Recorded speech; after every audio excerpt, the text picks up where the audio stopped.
I'm Corbett Wall with DV Auction, here with your feeder flash for Friday, June the 14th, brought to you in part by Top Dollar Angus, a genetic verification company helping to market feeder cattle with high genetics, featuring cattle with genetics for the top 25% of traits directly related to profitability and feeding of those cattle. They are featuring some of those cattle, some top dollar cattle that have been verified at the Bluegrass Firecracker video sale this Saturday, June the 15th. There'll be the Donald Tartar cattle. So if you get on there and look, you can look at dvauction.com or go onto the Bluegrass Stockyards website, or if you're in that area, check those cattle out. But don't miss those top dollar Angus cattle, and keep watching for cattle that you see the top dollar logo on, and those will be cattle that have the genetics to really perform. Sorry about leaving you guys high and dry. I tell you what, man, been traveling all over the country, out in California for the LMA convention and the World Livestock Auctioneer Championship. Come right back to Omaha, Nebraska and Council Bluffs, Iowa there. We had a DV Auction Company retreat, and I tell you what, the new general manager there, Heather Sokup, she had that schedule jam-packed with stuff. We just had to get mingling with each other and meeting people that's been reps for DV Auction for a long time that hasn't been to one of those things, and really didn't know what all we were doing on the commercial side with National Beef Wire, the feeder flash and all these things. And I tell you, just no opportunity to really get a feeder flash out there, but hopefully you guys will come back to me and enjoy these reports. Let's look at the board for Thursday. June live cattle futures down 60 at 109.05. August down 47 at 104.72. Earlier in the week, your futures on live cattle were up big on Monday. Of course, everything was up big on Monday. Tuesday was up pretty good too, and then Wednesday took back pretty much everything that Tuesday did, but we're still on the plus side. August feeder cattle on Thursday we're down 157 at 136.22. September was down $1.50. Remember when $1.50 was a limit, all they could do? Now it doesn't seem that big at all, but September was down $1.50 at 136.50. Earlier in the week on feeder cattle, Monday was up big, $2.50. Tuesday down pretty big. And so we've lost everything we gained early in the week on feeder cattle. But I tell you what, cash feeder cattle demand is much improved over the last several weeks, and we got a lot of prices I'm going to quote you here that's happened this week.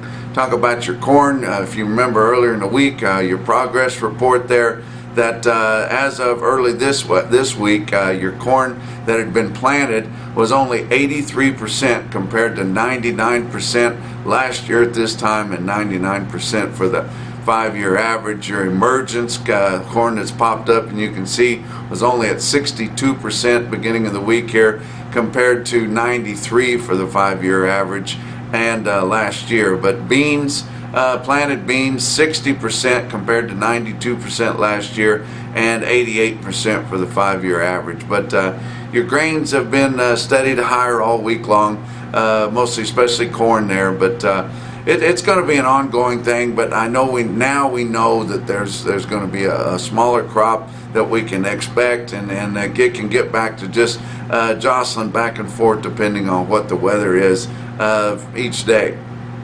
Let's look at your fat cattle trade.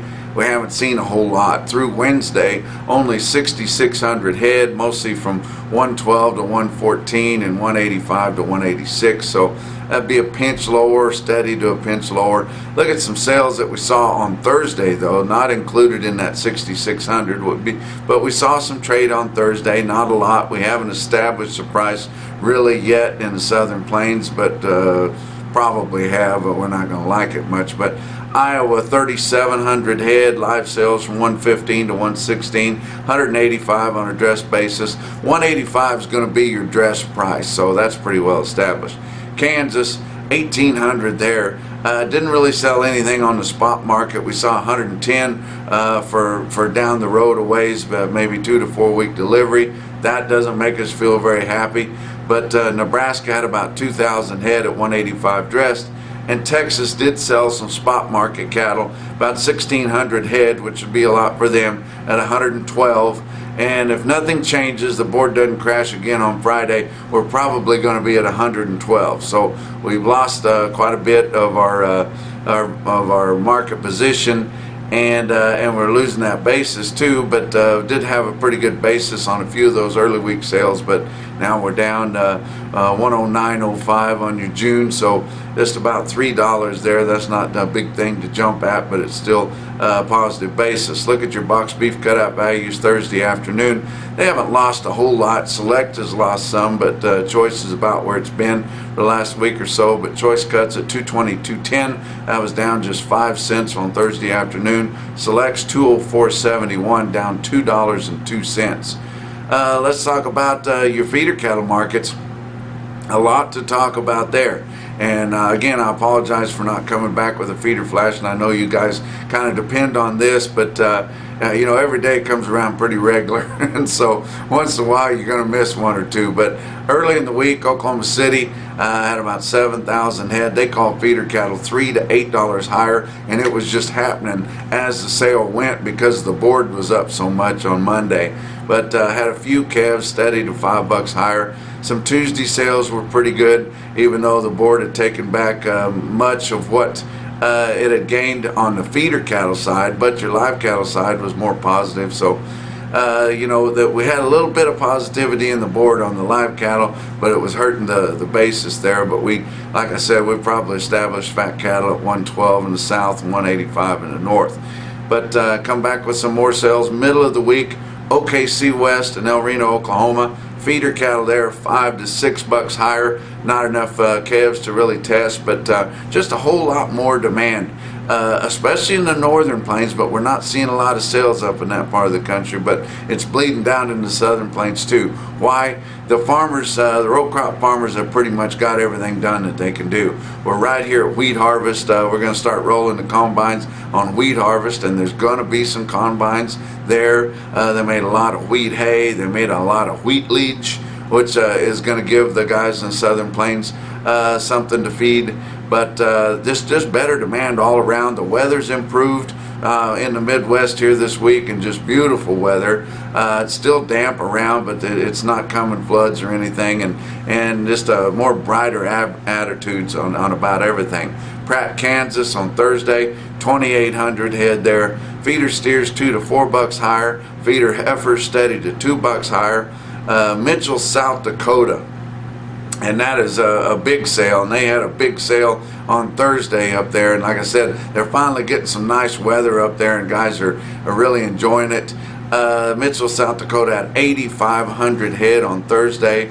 I mean, just up. I talked to Justin Lumpkin there, and he said this thing is just a lot better. He said we haven't seen these big drags of steers for a while, but he thought the heifers, the heavy heifers that they featured, were sure $4 to $5 higher than some loads they had a week ago. But look at this Cattle Market Central market report out of Mitchell, and this is through the day. And you can look at these prices through the day. You don't have to wait till it's all over to look at if you look at Cattle Market Central. But I pulled this. They weren't quite done yet, but they were going to have a lot more cattle to sell, but they'd sold the bulk of them. If you look at the steers, the biggest drags of them, 573 steers in the 7 weights, average 756 at 143.74. 376 head of 8 weight steers averaged 838, 132.75.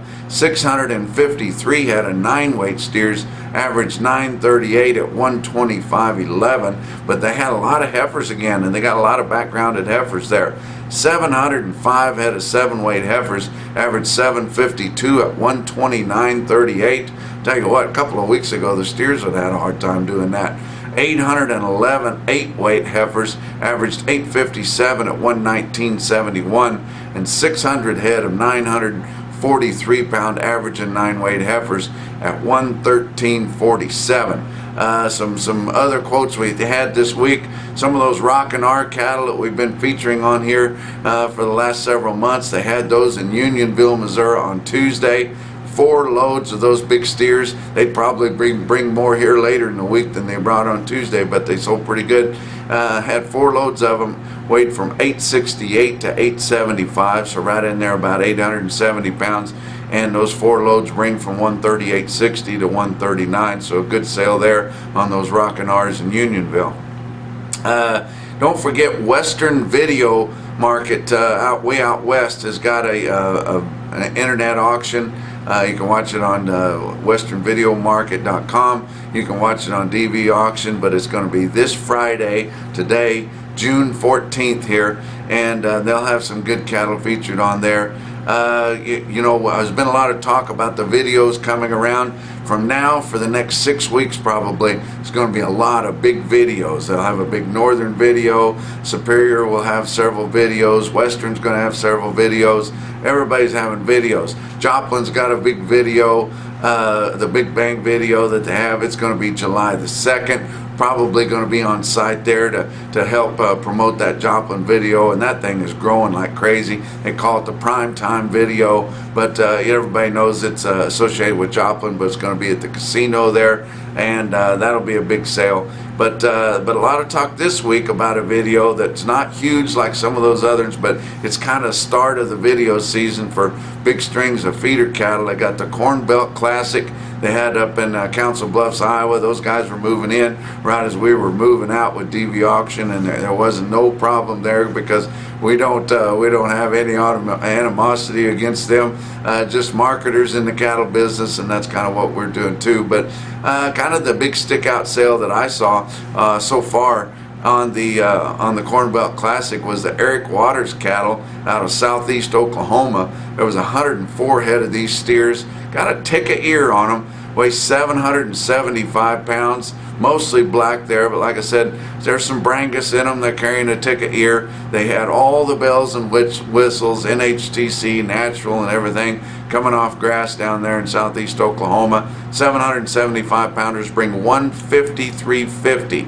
But we're going to have a hard time really establishing the market on these grass cattle because a lot of these cattle aren't going to be making any money at what the buyers want to give, and they're not going to want to sell them. So then they're going to either think about holding them until delivery date, shipping them to an auction somewhere. A lot of good auctions in Kansas there, northern Oklahoma. Whether they do that, whether they wait till the last day to contract them, I don't know whether that many of them will put them on the video. They might end up POing them on there. We've already seen several of those happening, but it's going to be a harder time establishing a price on those grass yearlings coming off. But as we've talked before, the feedlots want those cattle so badly. Here all winter they've been feeding fat calves that are gaining 2.5 to 3.5 pounds a day, not performing too well, and then it's been muddy and nasty and just hasn't been a lot of fun feeding those cattle. Now it's going to start drying up, and you've got some cattle in those green yearlings that might gain 6 something a day. And boy, you can feed those into some profit even when you're giving too much for them. And the last thing you want to happen is having those grazers, those backgrounders feeding those cattle themselves, finding out what they'll do, end up making a lot of money on the cattle, and then you'll never get those yearlings again if you're a feedlot order buyer or running around out there trying to get some of those bought. So it's going to get pretty western out in the Flint Hills and in the Osage. Guys trying to buy those cattle and guys trying to find a place to sell them where they can make some money. But the backgrounders have had a rough time this year buying those calves at a fairly impressive price in the fall, and then horrible weather on them. Cattle didn't gain very well, and then the market crashing right whenever they get ready to sell them. So hasn't been a good year for the backgrounder this winter and through spring. But guys are still pretty positive, and if you don't believe it, let's talk about Valentine, Nebraska. Was up in Valentine here just a few weeks ago, met the management there, and Greg told me he wants to be part of this National Beef Wire Cattle Market Central once his market reported on here, and I'm very excited. We're going to be talking about Valentine, Nebraska a bunch from here on out because they're going to be one of our featured sales on the National Beef Wire board, on the screens in Cattle Market Central, on the feeder flash. Very excited to get Valentine, Nebraska on there, but he sent me some quotes on here. Now they're getting a new updated clerk system put in that's gonna be workable with our system, and now we're gonna start pulling that stuff automatic, and it's gonna be great. But look, here on Thursday they had the rust cattle, and they weren't rust colored. That was a fellow's name right there, but they were all black steers, of course. But 86 head of 605-pound black steers in Valentine, Nebraska bring $195, guys. That's your feeder flash for Friday.